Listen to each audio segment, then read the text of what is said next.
Confusion. Raftus and Rufus visit the Huggies.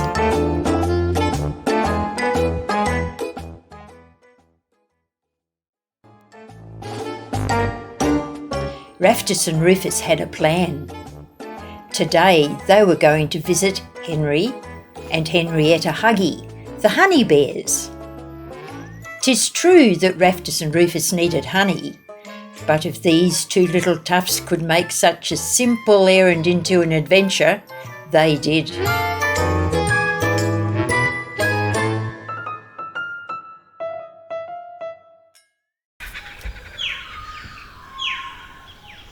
"Why don't we have some fun with the Huggies?" Raftus said after breakfast as they sat outside their cubbyhole. "I wonder what we could do," pondered Rufus. "I know. How about this for an idea? The Huggies have a table in their front garden where bears can leave their empty jars for the Huggies to fill with honey. Well, the Huggies have to take the empty jars into their honey house where they keep their big jar of honey. Hey, Raftus, why don't we take some extra empty jars with us?"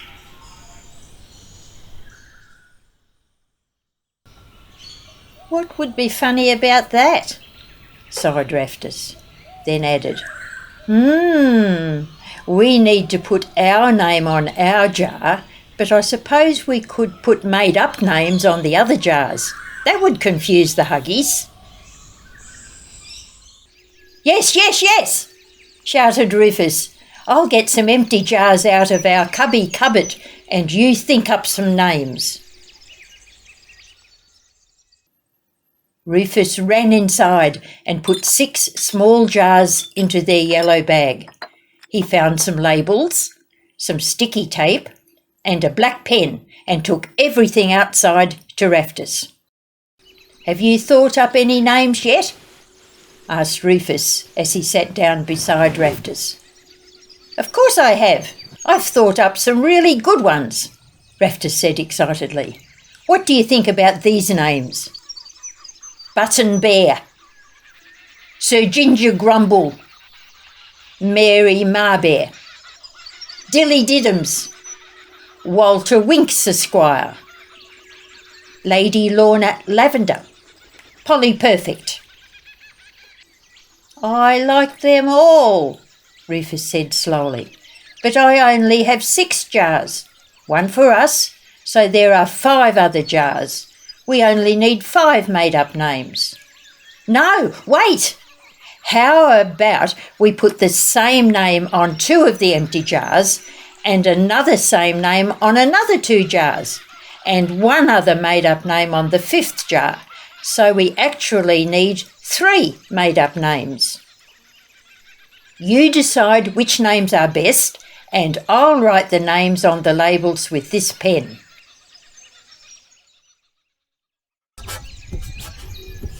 Carefully, Rufus wrote on 6 labels in his very best printing.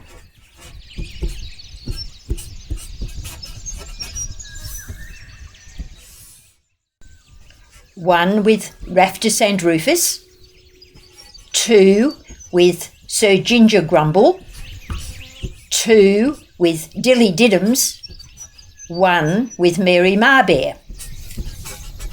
Then the little bears stuck the labels on the jars and sat back with big grins on their faces. Oh, it was going to be very funny. Raftus put the jars into their yellow bag. "We're going to need our trolley," said Rufus. "This bag is too heavy for us to carry." "I'll go and get it," shouted Raftus, and raced around the back of their cubbyhole to fetch their trolley.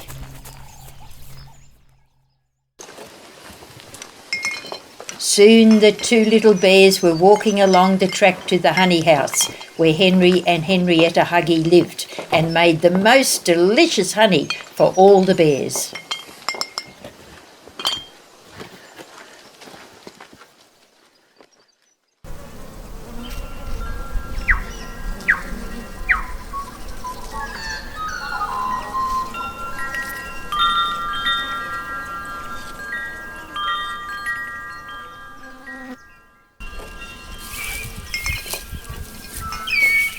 There was no sign of the Huggies when Raftus and Rufus arrived, but the table was out in the garden and there was a big sign, "Orange blossom honey available now."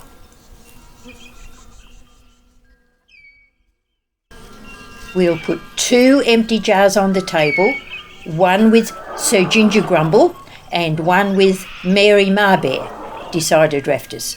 Then we'll hide in those bushes over there and wait for the honey bears to come out.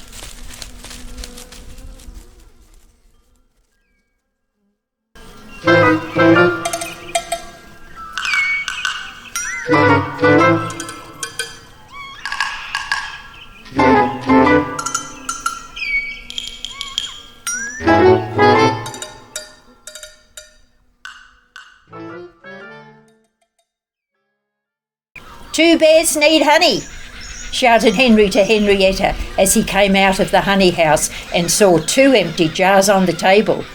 The labels say Sir Ginger Grumble and Mary Marbear.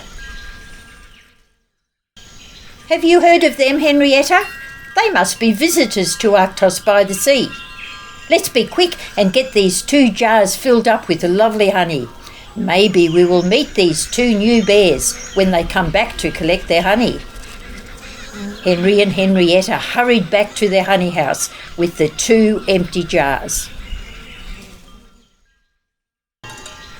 "You go, Raftus," whispered Rufus. Quickly, Raftus crept out from behind the bushes and put another empty jar on the table. This jar had the label "Dilly Diddums" on it. Raftus raced back behind the bushes and waited for the Huggies to come outside again.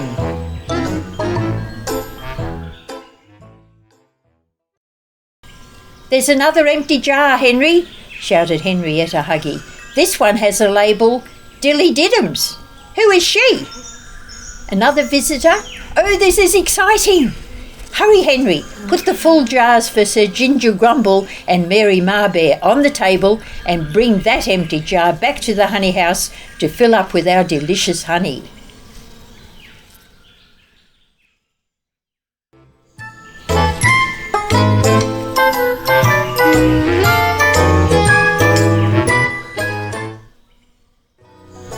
"Quick, quick, Rufus, you go this time," whispered Raftus, as the Huggies disappeared into their honey house. "Take 2 more empty jars." Ever so fast, Rufus raced over to the table, put down 2 empty jars and picked up the filled jar for Sir Ginger Grumble, and then he ran quickly back to the bushes.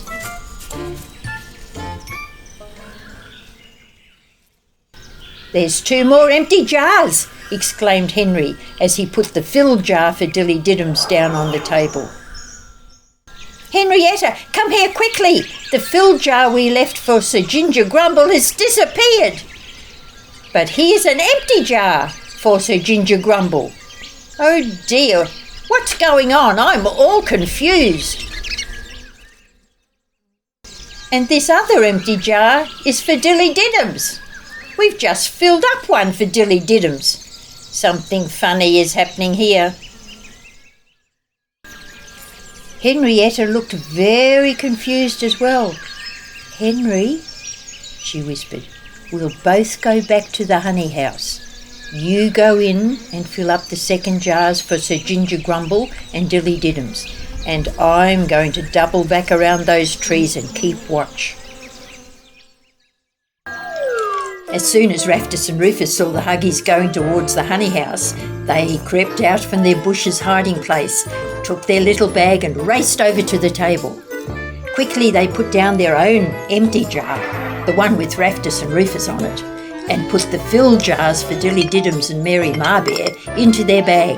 As quickly as they could, they dragged the heavy bag back behind the bushes.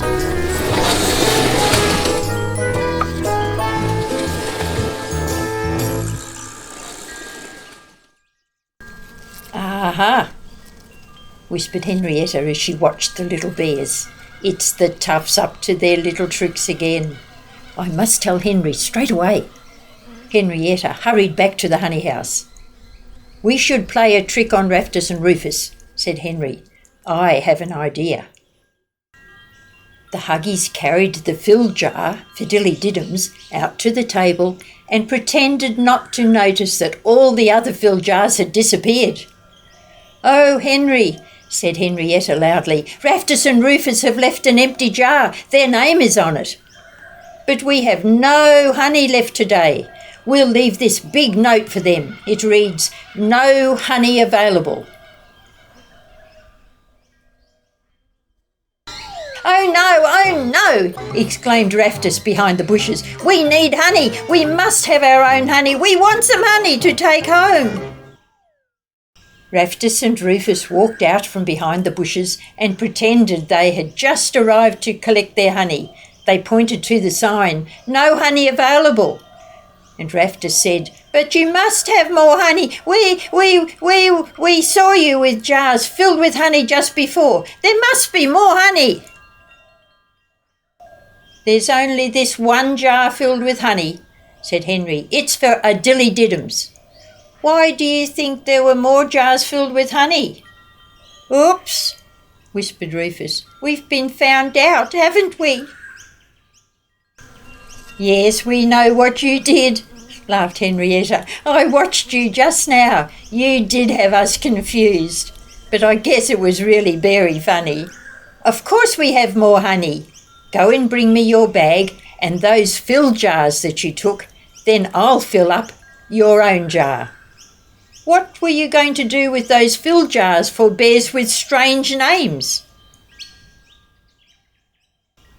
"Oh, we were going to put them back on the table while you were filling up our own jar," said Raftus. "Then you would have been very confused and waiting for bears that didn't exist to come and collect their honey. Only our plan didn't work out." Raftus and Rufus looked a little bit sad. "Come on, Raftus and Rufus," laughed Henry.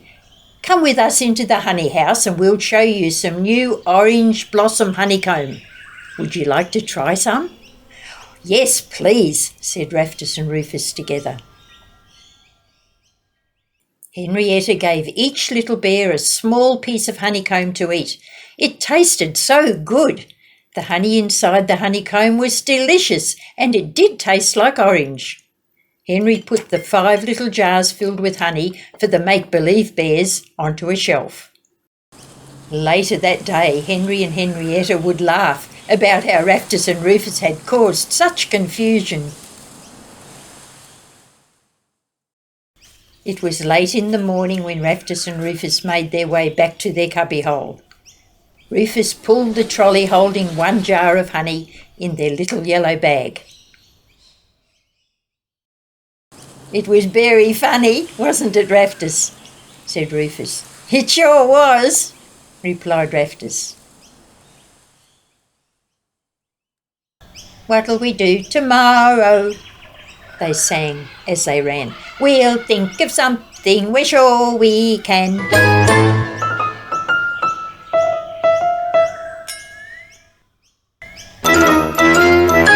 The end.